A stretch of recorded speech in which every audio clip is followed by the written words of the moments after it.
Welcome. Today we'll learn how to find and measure 0.25 inches on a ruler. This is a common measurement you'll need to make. So let's break it down step by step. Let's look at a standard ruler. Each inch is divided into smaller marks. The smallest marks divide each inch into 16 equal parts. These are sixteenths of an inch. The slightly longer marks divide the inch into 8 equal parts.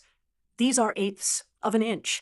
And the even longer marks divide the inch into 4 equal parts. These are quarters or 0.25 of an inch. To find 0.25 inches on the ruler, we need to find the first quarter-inch mark after 0. Here it is. This mark represents exactly 0.25 inches, or 1/4 of an inch. We can write this measurement several ways. 0.25 inches, a quarter inch, 4/16 inches, 2/8 inches, they all mean the same thing. Let's see a practical example.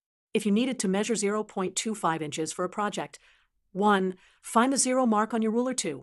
Look for the first long mark after 0, quarter-inch mark. 3. That's your measurement.